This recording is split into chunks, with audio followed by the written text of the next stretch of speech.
Please subscribe to our YouTube channel. Like and share this video. ఇవాళ 3 రోజుల పాటు మానసాదేవి హోమం చేస్తున్నారు. అసలు ఎవరు మానసాదేవి?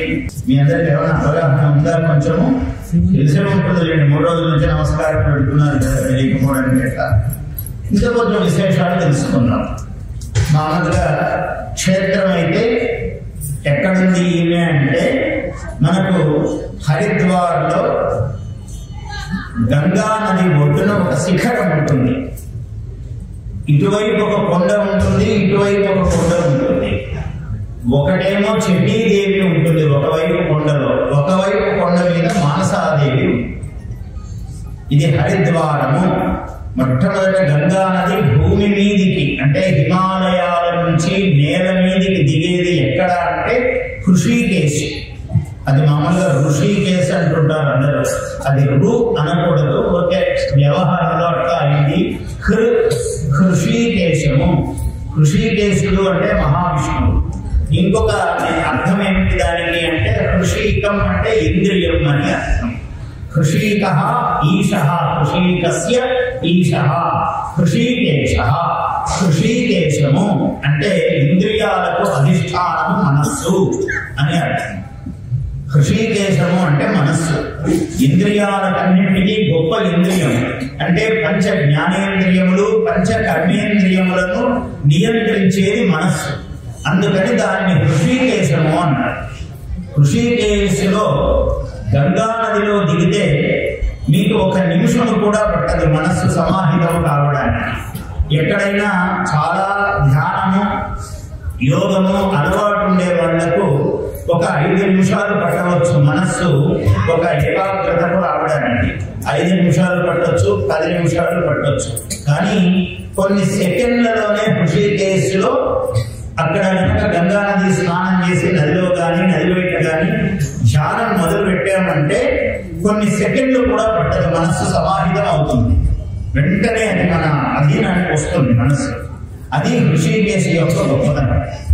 మొట్టమొదట గంగా నది భూమి మీదికి దిగేది హృషికేశ్. దాని తర్వాత హరిద్వార్. ఇంకా అక్కడి నుంచి అనేక మహానగరాల్లో అది పుణ్యక్షేత్రాల్లో ప్రవహిస్తూ గంగా నది పెడుతూ మొట్టమొదట ఈ హృషికేశ్ నుంచి ఇలా కొంచెం పైకి వెళితే జ్యోతిర్మఠం.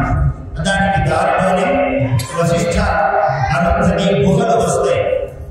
వశిష్ఠుడు తపస్సు చేసిన చోటు, అనంతనీదేవి తపస్సు చేసిన చోట్లు వస్తాయి కదా దారిలోనే. నేను అక్కడికి కూడా వెళ్ళాను.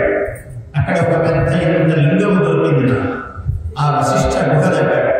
ఆ లింగము మూట రాళ్ళలో ఇలా ఉంది.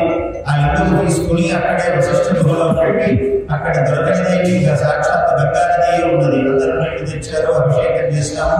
బిల్వపత్రాలు తెచ్చారు, అభిషేకం చేశాము. మా పీఠంలో అవధాన సరస్వతి పీఠం గత సంవత్సరంలో చెప్పినట్టున్న మా పీఠం నుండి రండి అని ఎవరు వచ్చేటట్టు లేదు. సరే, ఎందుకో గుర్తొచ్చింది మీకు చెప్తూ ఉంటే ఈ మాట.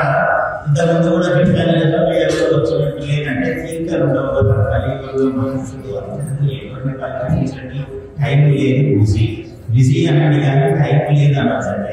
ప్రమాదకరమైన మాట. అంటే సమయం కథాస్థ దేవతలు ఉంటారు, అందువల్ల అలా అనకుండా బిజీ అని కూడా ఈ మాట అసలు ఏది అనకుండా చెప్పే పని చేస్తే వచ్చింది.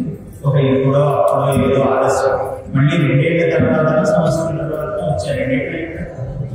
2 సంవత్సరాలు సంవత్సరం కూడా. కాబట్టి ఈసారి సంవత్సరం మళ్ళీ ఈ మాట చెప్పినప్పుడు రాలేదని అనిపించుకోవాలి. అందరికీ ఒకసారి అమ్మవారి దర్శనం చేయండి. అక్కడ వశిష్ఠ లింగము కూడా ఉంది మా దగ్గర. ఇక్కడే ఈ గంగా దగ్గర అక్కడ నాకు అనుగ్రహించి దొరికినది ఆ లింగము. అది అక్కడ ఉండగా మానసాదేవి అక్కడ ఉంది అన్నాడు. Please subscribe to our YouTube channel. Like and share this video.